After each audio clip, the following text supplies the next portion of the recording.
नमस्कार आज्ञा सांघातिक टीवी को बर्तमान आम पाखे अच्छा सांघातिक कवि जोड़ी सेठी बर्तमान आम प्रतिक्रिया नवा जे किभली सांघातिक हठात कवि से बाहर पाखर आम प्रतिक्रिया नवा बर्तमान ये फूलकोबी नुहे कि बंधाकोबी नुहे कि आपड़ बुझीपारे उलकोबी नुहे ये होती सांघातिक कवि बर्तमान आम डाकिबा हृदय भट्टा कवि प्रेमिक कवि और सांघातिक कवि से कई नुहति प्रेम कुमार बलियार सिंह।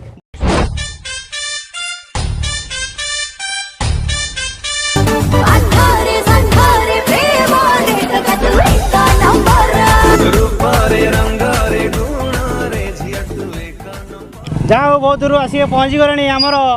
कवि सांघातिक कवि बलियार गोसाई इे सेड़े नुहे एपटे आम एपटे हाँ बर्तमान कवि रो भाई टिके टिके एवं प्रेम भरा जो कवि बोली चर्चा से आज विश्व भरा जापर प्रतिक्रिया नहीं जावा स्टेज आड़े आस स्टेज आड़े हाँ निश्चित भाव से पूरा उद्विग्न अच्छा स्टेज आड़े जावाई कहते आम जावा कौन से कि कविता आमको शुणे ताकू देखा बाकी रहा परवर्ती कवि जी रही से कई नुहति पक्षी भितर भदभदलिया माछ भितर बाड़िया एवं भी सी होती आमर कवि दुर्बलिया बर्तमान परिचय प्रदान करवा सी आसिक परिचय आमको देवे सांघातिक टीवी आसतु पाखु जावा कवि दुर्बलिया।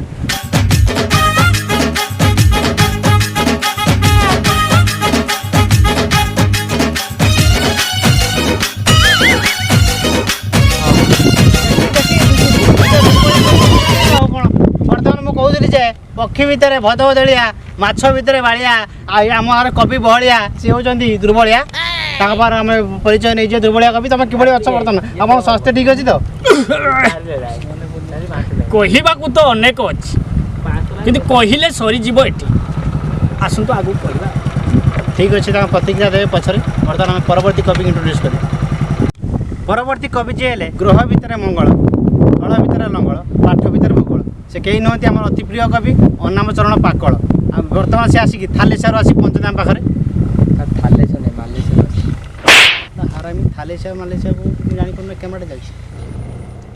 सारे फोन कले डाटा पठाओ प्रमोद तुम कमन सेन्स ना टेलर है तुम बुझीपार ना ताको साइकेल धरी पलि आसतु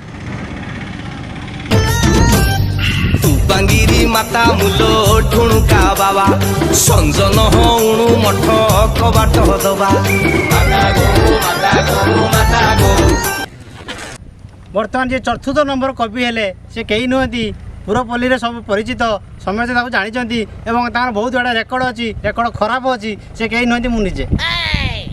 मुझे कुंथा कवि रमाकांत कुंथा ब्रेकेटर नाड़ुआ कवि बर बर्तमान अनाम जन पाकड़ सारे कहीं कौनटा उठ उठ उठ उठ बाबा उठ कविता ही तो कविता पूर्व आकाशर प्रथम सविता वाह वाह वाह वाह वाह पूर्व आकाशर प्रथम सविता फांका कागजर प्रथम चमत्कार बढ़िया बढ़िया आज्ञा बर्तमान आम पाखे उपस्थित जी अच्छा दुर्बलिया कवि ताकर अन्य कृति गुड़िक मध्य संज बेलर कुकुर बुका साउटा झील मत तुम छुअना मुझे कुंथा दांत खाई पुक हुगुला केशर प्रेम की कहानी छुआ कांदुची पानिया डाली बजार गोटे डट यही लेखा गुड़िक अच्छी से लेखा मध्य बर्तमान आम इंट्रोड्यूस करवा और सी कविता आमर समीक्षक जी अच्छा अनामचरण पाकड़ पाखर उपस्थापन करेंगे से कौन कवि कौन से लिखुंट कहते आम टे ध्यान दे शुणे आम समीक्षक हिसाब से बर्तमान आपंकर कवि बंधन आरंभ करूँ जहाँ हो मु आसी पहुँची अनाबिल निष्कर्ण जंगल नुआ नुआ धूप बास्कार महकित ये मल्ली फूल अच्छा बर्तमान मोर जे रही समीक्षक बा कवि कवि सार मिस्टर कौन मुझे ना भी मन पड़े ठीक से तथापि सार को मोर घनिष्ठ प्रणाम आम पाखरे बस सहयोगी से बर्तमान मॉडर्न जुगर सडर नायक भाव जाऊँच आसीपार ना देखु से अलाजुक भैया बर्तमान आप गोटे कौन दुर्बलिया कवि पाई उपाधि हाँ एटा मुझे पाई साउंटा ग्राम साउंटा राजा जी देते से उपाधिटा ତଥାପି ମତେ ମନା କରିଥିଲେ ସେ ପାଇଛି ନା ସେ ତ ପାଇନଥିଲା ମୁଁ କାହିଁ ଦେଖିନି। ନା ସେ ପାଇନି ସେଟା ପାଇନାହାନ୍ତି ନା ମୁଁ ପାଇଥିଲି ସାର୍ 1700 ଟଙ୍କା ଦେଇ ପାଇଛନ୍ତି ସେ କହୁଛନ୍ତି ପାଇଥିବେ ଆପଣ ତ ଦେଖିଥିଲେ? ସେ କହୁଛନ୍ତି କେମିତି ପାଇଛନ୍ତି 1700 ଟଙ୍କା ଦେଇଥିଲା ହଁ, 1700 ଟଙ୍କା ଦେଇ କରୁଛନ୍ତି ନ ନାଇଁ କି ଆଉ ନଈ ପାଣି ବହେ ସରସର ହୁଏ ସାର୍ ନଈ ପାଣି ବହେ ସରସର ହୋଇ ଝରଣା ତ ଝର ଝର ନାଳ ପାଣି ଏଠି କୁନ୍ଥେଇ ବହୁଛି ମେଘ ହୁଏ ଗର ଗର ବଢିଆ ଚମତ୍କାର ମତେ କିନ୍ତୁ ପସନ୍ଦ ଆସୁନି। ତାର ଏଟା ପୁରା ଗାଉଁଲି କବି ମିଠାସ କବି ବଢିଆ ମାନେ ମୋ ଭଳିଆ ଲୋକଙ୍କୁ ଡାକି ତମେ ଯେ ଏଇଭଳିଆ କବି କରିବ ଟୋଟାଲ ମତେ ଜାକିବା କଥା ନୁହଁ। ଓ ପଢନ୍ତୁ ତାଙ୍କ ନିଜ କଲମରୁ ଲେଖିଛନ୍ତି ଓ ଲେଖନ୍ତୁ, ଆପଣ ଟିକେ ଧ୍ୟାନ ଦେଇ ପଢନ୍ତୁ ଛାଡ଼ ପଢନ୍ତୁ। ତାପରେ ସାର୍ ଥିଲା ମୋର ଦିନେ ଥିଲି ଧାନ ମୁଁ ଦିନେ ଥିଲି ତୁ ଖଇ ମୋ ପ୍ରେମିକାକୁ ନେଇ ଲେଖିଦେଇଥିଲି ଦିନେ ଥିଲି ତାହେଲେ ଧାନ ମନକୁ ଛୁଏଁ ମୁଁ, ପ୍ରେମିକା ମାନେ ମନକୁ ଦିନେ ଛୁଏଁ। ଥିଲି ମୁଁ ଖଇ କଣ ଏଟା ମ୍ୟାଗି ଥିଲାନି ନା ମ୍ୟାଗି ବୋଧେ ସେତେବେଳେ ନଥିଲା ଚମତ୍କାର, ଦିନେ ଚମତ୍କାର। ଥିଲି ଧାନ ମୁଁ ଦିନେ ଥିଲି ତୁ ଖଇ ଅଚାନକ ପବନ ଆସି ଭାଙ୍ଗିଦେଲା ମୋ ତଳା କିଆରି ଘାଇ ଚମତ୍କାର ଧାନ ଚାଷ ଅଛି ବର୍ତ୍ତମାନ ସେଆକୁ ନେଇକି ଲେଖିଛନ୍ତି ଆଉ ଆଜ୍ଞା, ତଳା ତଳି ପଡିছে ସେଆକୁ ନେଇକି ଆପଣ ଧାନ କିଏ ଏଇଆ କଥା ଆଉ ହଉ ହଉ, ସାର୍, ଠିକ୍ ରୁଆପୋତା ଖାଇବି। ସାଂଘାତିକ ଲେଖା ପୁରା ଖଇ କାଇଁ ଘାଇ ଏକାଥର ଭାଙ୍ଗି ଦଉଛି ଏ ମନକୁ ପାଇକି ଏତେ ବଳିଲାଣି ବଜାରରୁ ଗୋଟେ ଦଟ କିଣିଲି ରିଫିଲ ହଜିଲା ବାଟରେ ପାଇବା ଆଶାରେ ଦାନ୍ତ ଘଷି ନାହିଁ ପେଷ୍ଟ ରହିଛି ଡବାରେ ଆରେ ଦବାର ହେଲେ କାହିଁ ଆମରି ଗାଁର କହ୍ନେଇ କଥା କହେ ସିଏ ଖନେଇ ଦଟରେ କେହି ଧାଡ଼ିଏରେ ଲେଖିଲେ ରହିଥାଏ ସିଏ ଅନେଇ ଆମରି ଗାଁର କହ୍ନେଇ। ଏଇ ଖମାଳ ପୁରସ୍କାର ପାଇଛି ଖୁମ୍ବା ଆଳୁ ପାଇଥିଲା ଆଉ ନାହିଁ ଆପଣ ବହୁତ ପ୍ରେମ ହଉଛନ୍ତି ପ୍ରେମ କବି ସିଏ ଅଛନ୍ତି ଆପଣଙ୍କୁ ପ୍ରେମ କବି ଦେବା ସାରେ ମୁଁ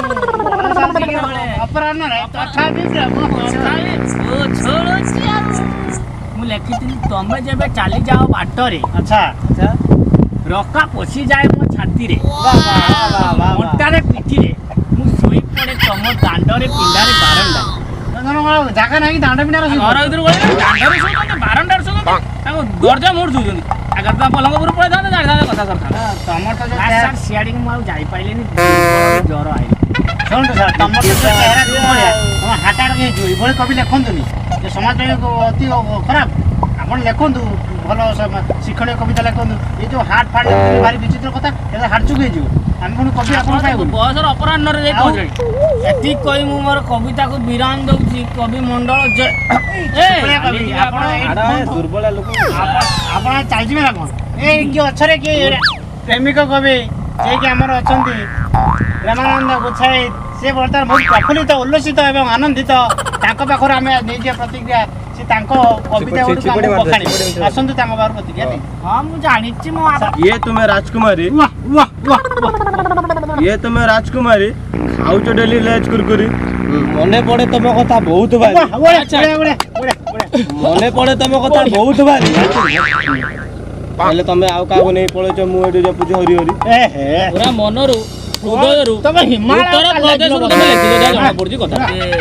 ନାଳ କବିଙ୍କ କତରୁ ଆମେ କିଛି ଶୁଣିବା ତମ ନାଳ ଦେଖ ଆମେ ଦେଖ କେତେ ବଡ଼ ନାଳ ଯେବେ କରିଲି ସିଟି ମୋ ହେଇଗଲା ମୋ ଜୀବନ ମାଟି ହଁ ଯେବେ କରିଲି ସିଟି ଜୀବନ ହେଇଗଲା ମାଟି ରୁଆପୋତା ହେଲାଣି ମୋ ବିଲରେ ଯାଉଛି ଦିନ ଖଟି ଖଟି ସରକାର କହୁଛନ୍ତି ଚାକିରି ନାହିଁ ମୁଁ ପାଠ ପଢି ବେକାର ଚାଷ ବାସ କରି କିଛି ଲାଭ ତ ନାହିଁ ସିଟି ବିଡି ପାଠ ପଢିବା ପାଇଁ କି ମନ ହେଉଥିଲା ତତ୍ପର ସିଟି ବିଡି ପାଠ ପଢିବା ପାଇଁ କି ମନ ହେଉଥିଲା ତତ୍ପର ବିୟୁଟିଫୁଲ ବିଡି ପାଠ ପଢା ଆରମ୍ଭ କରିଲି 2 ବର୍ଷ ମୋ ଦଶର ସାର୍ ଗୋଟେ କଥା କହିବା ସାର୍ ଝିଅ ଟିକେ ଆଚ୍ଛା ଦେଖନ୍ତୁ କବିତାରେ ଆପଣ ଶୁଣି ସାରନ୍ତୁ ତାପରେ କବିତାରେ ଆପଣ ବୁଝିପାରିବେ ବିଡ଼ି କାଢି ଲେଖିଛନ୍ତି ଆଉ କୁହ 2 ବର୍ଷରେ ବିଡି ସରିଲା ଉଟିଟି ଦେଲି ତତ୍ପର ପୁଣି 2 ବର୍ଷ ପରେ ଉଟିଟି ହେଲା ଆମେ ନିୟମ ଅନୁସାରେ ଚାଲିଲୁ ଉଟିଟିଟାକୁ ପାସ୍ କରିଲି ହେବାକୁ ଗୋଟିଏ ଟିଚର ପୋଷ୍ଟ ବାହାର କରୁନାହିଁ ଓଡ଼ିଶା ପୁଅ ବେକାର ଓଡ଼ିଶା ପୁଅ ବେକାର ପର୍ଯ୍ୟାପ୍ତ ଗଭର୍ଣ୍ଣମେଣ୍ଟ କରିବା ସବୁ ସ୍କୁଲ ସାର୍ ଅଛନ୍ତି ଟିଚର ଅଛନ୍ତି ଆଉ କାହିଁ ସିଟି ଦେବ 5 ବର୍ଷ ପରେ ବାହାରିବ ଏଇ ଯେତେ କିଛି ବାହାରିବନି କିଛି ଆମ ପାଠ ପଢି ବେକାର ଯିଏ ଗଲା ସିଟି ତା ଜୀବନ ମାଟି ମାଟି ମାଲ ମହୁ ଜୀବନ ମାଟି ଯିଏ ଗଲା ସିଟି ଜୀବନ ମାଟି ଆଚ୍ଛା ସିଟି ବିଡି ଆଉ ପଢ ନାହିଁ ଭାଇ ଶିକ୍ଷକ କରିବ ତମ ସ୍ୱପ୍ନର ଆଉ ଶିକ୍ଷକ ତମେ କରେ ସିଟି ବିଡି କରନି ମୁଁ ଯିଏ ବି ମୋ ଦେଖାକୁ ଜାଣା ଆଜି ତମର ସୁରଟ ବଳ ସୁତା କଳକୁ ସିଟି ବିଡି କର ନାଳୁଆ କବି କଣ ସବୁବେଳେ ବିଡ଼ି ଟାଣି କବି ଲେଖୁଛି ନାଟା ନାଳ କିନ୍ତୁ ପାଠ ଉପରେ କାହାର ବହୁତ ତତ୍ପର ଏଣେ ଶୁଣନ୍ତୁ ଆପଣ ତ ଦୁର୍ବଳିଆ କବେ ଏଣେ ଶୁଣନ୍ତୁ କିନ୍ତୁ ବନ୍ଧୁ ମୋର ଶିକ୍ଷକ ପାଇଲେ ଦରମା ତାଙ୍କର ଠିକାର କିନ୍ତୁ ବନ୍ଧୁ ମୋର ଶିକ୍ଷକ ପାଇଲେ ଦରମା ତାଙ୍କର ଠିକାର ଚାକିରି କରିଛନ୍ତି ବୋଲି ଧମକ ଦିଅନ୍ତି ସରକାର। ବର୍ତ୍ତମାନ ଯଦି ଠିକା ସରକାର କାହିଁ ଆନ୍ଦୋଳନ କରୁଛନ୍ତି ଦରମା ବଢ଼ାଅ ସରକାର କାହିଁକି ଚିନ୍ତା ଯିବ? ସରକାର ପାଖରେ ଆଉ କିଛି ନାହିଁ। କିଛି ନାହିଁ। କାହାକୁ କହିବି ସିଟି ପିଡ଼ି ଦୁଃଖ କାହାକୁ କହିବି ସିଟି ପିଡ଼ି ଦୁଃଖ ଜୀବନଟା ଆମ ଛାଲ ଯିଏ କଲା ସିଟି ତା ଜୀବନ ମାଟି। ଠିକ କହିଛନ୍ତି ହେଲା। ଆପଣ ଯୋଉ ଲେଖାଟା ପୁରା ହୃଦୟ ବସ ବର୍ତ୍ତମାନ ବେକାର କଥା ଓଡିଶାରେ ପଡ଼ିଗଲାଣି। ନା କଣ କହୁଛନ୍ତି ଆପଣ? ନିଶ୍ଚିତ ଆପଣ ତ ଶ୍ରମିକ ଭାଷଣ ଆଡକୁ ପଳଉଛନ୍ତି ନା ଆପଣ ତ ଶ୍ରମିକ ଆପଣ ନିଶ୍ଚିତ ଜାଣିଥିବେ। ନା, ଆପଣ ଯୋଉଟା ଲେଖିଛନ୍ତି ଠିକ ଲେଖିଛନ୍ତି। ସରକାରଙ୍କ ପାଖରେ ଆଉ ଚାକିରି ଫାକିରି ନାହିଁ। ଆଉ ପିଲାମାନେ ଯୋଉ ପାଠଶାଠ ପଢୁଛନ୍ତି ଯୋଉ ଆପଣ କହିବା କଥା ଯୋଉ ସିଟି ପିଟି ଉଟିଟି କରୁଛନ୍ତି ଆଉ ସିଏ ପୁରା ବେକାର। ବିଲକୁ ଚାଲ ଚାଷ କର। ବର୍ତ୍ତମାନ ଆପଣ ଯେହେତୁ ଆମ ଶ୍ରମିକ ଥିଲେ ଆପଣଙ୍କ ମୁହଁରୁ ଦୁଇଟା କବିତା ଶୁଣିବୁ। ନିଶ୍ଚିତ, ବର୍ତ୍ତମାନ ନିଶ୍ଚିତ। ଯୋଉ କରୋନା ସମୟରେ ଅମ୍ଳଜାନ ବୃକ୍ଷ ଏବଂ ପ୍ରକୃତି ବିଷୟରେ ଆପଣ କିଛି କବିତା କହିଲେ ନିଶ୍ଚିତ। ଆମ ସାଂଘାତିକ ଉନ୍ନତି ହବ। ନିଶ୍ଚିତ ଆପଣ କହିବା। ଟିକେ କୁହନ୍ତୁ। ଅମ୍ଳଜାନ ନାହିଁ ବୋଲି ନାକଆ ଭିତରୁ ସ୍ୱର୍ଗର ସୁଷମା ପରି ଅନୁପମ ଯାର ସେ ସୁନ୍ଦର ଭୁବନ ଆଚ୍ଛା ଚମତ୍କାର ତାହାରି କୂଳରେ ସାଇତିଛି ଆଜି କେତେ ଯେ ନଦୀ ପିରିବ। ହଁ ନିହାତି ପୃଥିବୀ ବର୍ତ୍ତମାନ ସବୁ ସାହାଯ୍ୟ ରଖିଛି ଆଉ ନିଶ୍ଚିତ। ନିର୍ମଳ ତଟିନୀ ଧରଣୀ ବୁକୁରେ ଯାଏ କଳ କଳ ବହି ସକଳ ସଂସାରେ ଉଦ୍ଦୀପତ ହୁଏ ତାହାର ପରମ ଆଚ୍ଛା ବଢିଆ ଆପଣ ଯେହେତୁ ପାକିଳା କବି ପାକଳ କରି ଚମତ୍କାର। ପ୍ରଭାତ ଆକାଶେ ଉଦୟ ତପନ ଫସର ଆଲୁଅ କୁଟି କୁଟି ହୁଏ ଜିଇବାର ଆଶା ଭରି ଦିଏ ଯେ ଆଣେ। ଆଚ୍ଛା ନିହାତି ଆଉ ସୂର୍ଯ୍ୟ ସକଳ ଶକ୍ତିର ଆଧାର ବଢିଆ ଲାଗିଛି ଚମତ୍କାର। ବୁଲି ଆସେ ଯେବେ ପ୍ରକୃତି ରାଇଜେ ଦେଖେ ଯେବେ ତାର ରୂପ ଆଚ୍ଛା ନିହାତି ତା ରୂପ ଦେଖିଲା ପରେ ସେ ରୂପ ଦେଖିଲେ ପୁରୀ ଯାଏ ଆସ ନିଦ ଯାଏ ମୋର। ଆମର 4 ଜଣଙ୍କ କବି ମଧ୍ୟରୁ ପ୍ରେମ କବି ଯୋଉ ଥିଲେ ଆମର ପ୍ରେମ କୁମାର କବି ଆରେ ହେଲା ଆଉ ଟିକେ ରହିଗଲା। କେତେ ବିହେ କ'ଣ ଆପଣଙ୍କର ଯେ ନାଳୁଆ କବି ଥିଲେ ସେ ତ ସରକାରଙ୍କ ଯୋଉ ଚାକିରି ବାକିରି ପାଇଁ ସେ କହିଲେ ସରକାରଙ୍କ କାନରେ କଥା ପକେଇବେ ବୋଲି ମୁଁ ଭାବୁଛି କିନ୍ତୁ ତାଙ୍କର ବି ଭଲ ଥିଲା ଆଉ ଟିକେ ହେଇଥିଲେ ଭଲ ହେଇଥାନ୍ତା। ଆହୁରି ବିହେ ଆଜିର ପୁରସ୍କାର ଦେବା ପାଇଁ ତାଙ୍କୁ ପୁରସ୍କାରଟା ଦେଲେ ଠିକ ଦିଆ ହେଇନି ଏତେ ଛାନିଆ ହାତଟା ପଡ଼ିଯିବ ଖଣ୍ଡେ ଚାଲିଗଲା ବୋଧେ ଆଉ।